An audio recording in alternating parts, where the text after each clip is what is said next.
So I was riding along, and I was approaching the bridge, and he was just leaning on the guardrail. As soon as he saw me, he bolted towards me. He just stopped right in front of me, grabbed the handlebars of my bicycle, and then he just immediately started to reach behind me to get his hand into my backpack. And I immediately was yelling, "Stop, stop, help, somebody help me." And it was so fast, he knocked me down on the ground, so now I'm on my back. And he just told me, "Shut up, bitch," and started cursing. That was it, though. No other expression.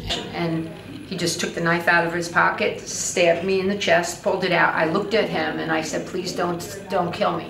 And he just got up and walked away. Now, when he walked away, I looked down and I saw just a puncture wound. So I thought, okay, So he broke my skin, it looked like a cut, yeah. So I rolled over. I saw him, I looked back and I saw him flick something. So I thought, did he get my wallet and throw it in the water, So I reached down into my backpack, I saw my phone and I saw my wallet. I grabbed my phone right away, then I realized it was probably the knife that he threw in the water. And I called 911, and when I rolled back onto my back, I was still yelling, "Please, somebody help me, I've been stabbed," and a couple came. So then he took my pulse and they gave me a cloth, because it still didn't look bad. The pain was just the punch of the knife, that was it.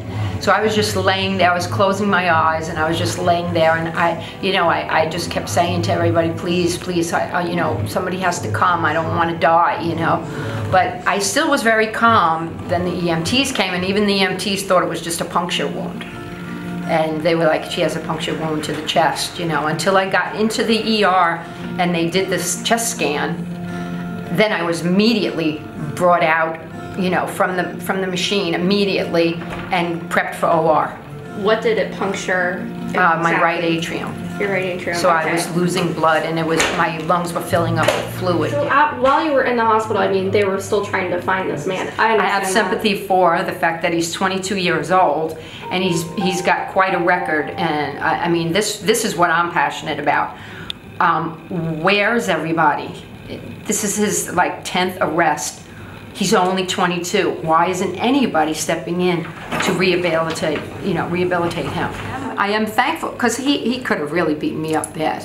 He could have punched, he could have broke my jaw, broke bones, it could have been worse. Yeah. But I think that the moment I said to him, "Don't kill me," I'll never forget it, because something changed in him, and it was like a light switch, and he just got up and walked away.